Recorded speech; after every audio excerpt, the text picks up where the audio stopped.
Hey everyone, I'm talking today about, sharing a little bit of myself. I, getting personal, have been suffering through depression for quite a few years. I have taken medication, I really didn't like it, and I also suffer from anxiety. And my anxiety is under control most of the time. I do have medication that I don't always take. I don't feel I need to take it all the time. And then I have also been blessed with an amazing husband who comes from an amazing family. And their idea is if things are out of your control, then don't put your energy into it. And I don't know, I've always been kind of the opposite. I don't know about you. If I feel like something is important to me, hyper focusing on it, because then that way, no matter what happens, I feel I'll be prepared for it, is kind of the direction I go. And then I suffer through all of this anxiety about something that hasn't even happened yet. And the things that I'm stressing about isn't like, crazy, even though, we're dealing with this stay-at-home rule with the COVID virus going around. It's not like I'm worried about zombies and stuff like that. That's a little too far out there for me. I don't have that kind of anxiety. I'm sorry if you do. But what I suffer from is more, the last time I went to the store, I have everything I need. I have everything I need. We're good with beans, we have rice, we have, flour, we can cook stuff. But I'm not used to seeing empty shelves at a grocery store. It's things like at Walmart. These are big stores. You would think something's going to be in stock, or within this last week and a half, they would have maybe figured it out by now and increase the amount of shipments that come in. I'm not sure. But this is now something that has broken my routine.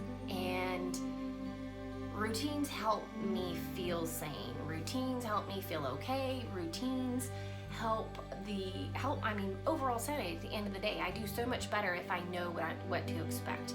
And if I don't know what to expect, then I feel like I'm overthinking it, trying to figure out what's going to happen, or overstressing about what I'm going to do, or how am I going to do it, when am I going to do it.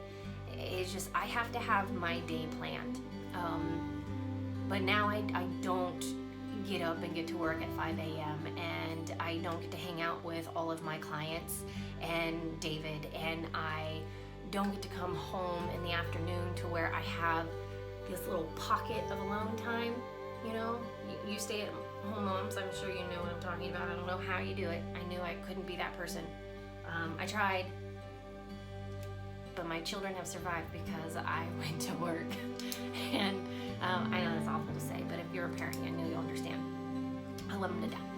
But my routine is broken, and I'm used to having this alone time, and now I don't have that. And so having a conversation with you right now, it's only been a couple minutes, a lot gets broken up. A lot gets interrupted. I just don't have my time. I don't have my space. I'm used to having the whole downstairs to myself, and now I don't.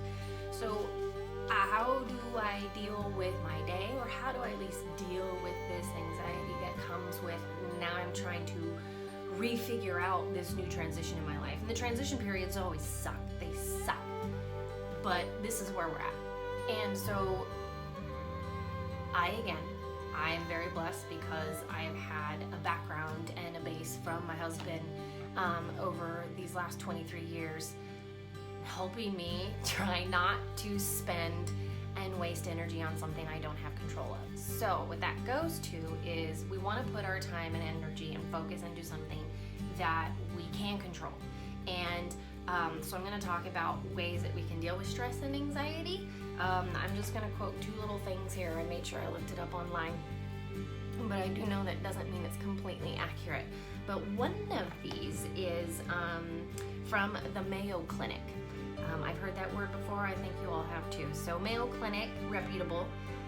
When you have depression or anxiety, exercise often seems like the last thing you want to do. But once you get started or motivated, exercise can make a big difference.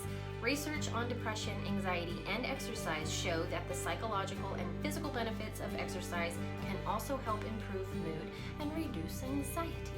I am so glad that I'm a personal trainer, you guys. Seriously, I can't even imagine where I would be if I did not stay in fitness.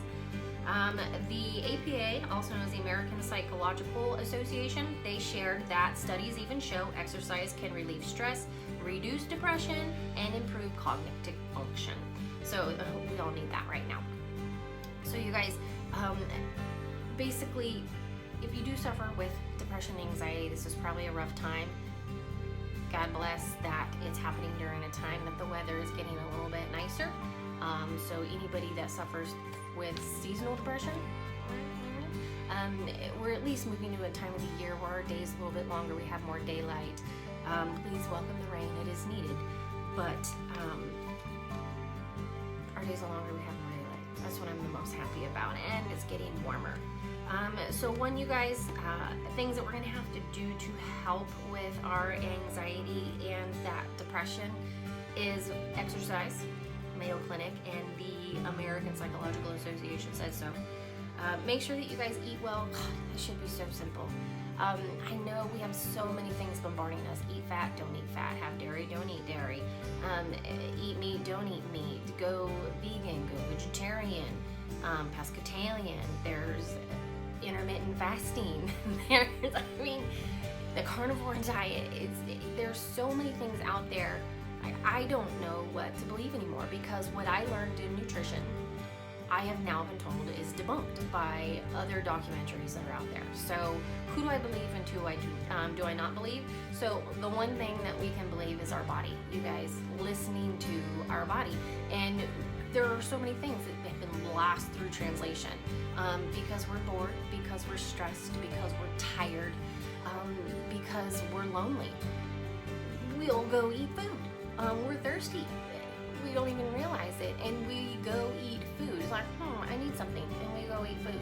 So we need to take the time and eat well. That means eating things closest to their natural state, and then putting ourselves in check and asking ourselves, am I hungry? It's a really important question, and I wonder how many of us actually ask that question. That has been a huge question that has helped me stop myself, ask, am I hungry? If I don't know, then I will drink some water, or I'll pay attention to, like right now, how many people are going to be lonely. We don't get that personal contact, and we're built for personal contact. Go figure. So anybody can be triggered right now by just not having that companionship, or getting to have your friend time that you might have weekly. So the other thing is, again, when we're tired, we're not getting quality sleep. Again, that can trigger things when we're fatigued. It's been scientifically proven that we will crave foods that are higher in sugar and carbohydrates because we need to increase our energy levels, even though it's a temporary state. That's what our body craves. So we need to really take a step back and pay attention to what we're eating and why we're eating it, okay? The next thing, water. I know I've talked to all of my clients about it. Water. You can't get enough water, okay? I mean, please don't overdo it. I mean, people have died because they drank too much water. Be reasonable. It would be great if you guys could build up to a gallon of water a day, okay? And that's not unreasonable. Start slowly. You're gonna have to pee a lot. But if you could build up to a gallon of water a day, that is optimal, okay? It'd be great if we could have more, but you kind of pace yourself. Set alarms on your phone if you have to. An alarm that goes off. I mean, we can set multiple alarms on our phones. And if you don't know that, ask your kid. I'm sure they'll be able to show you. But you can set multiple alarms, and you can actually title it. You can write something on there and it say, yo, dummy, drink your water. Have you had your water? When's the last time you've had a drink? How many ounces have you had today? You can have all these little sayings that are popping up throughout the day, so then that way it's reminding you. Be ignored, but at least if it pops up again, hopefully you'll drink more water. And then sleep. If you're stuck at home, like I am, the days are strange because, again, I don't have all of this stuff that I'm used to doing. My kid's not playing baseball anymore. We're at home. then I look at the clock, and I mean, it's dark outside, so that means it's after 7:30. I don't even know. I think I'm done. So yeah, help me, you guys. If you guys have any feedback of things that I could do, exercises, other things, topics that we can bring up, let me know, because I need to stay busy. Okay? I'll catch you later.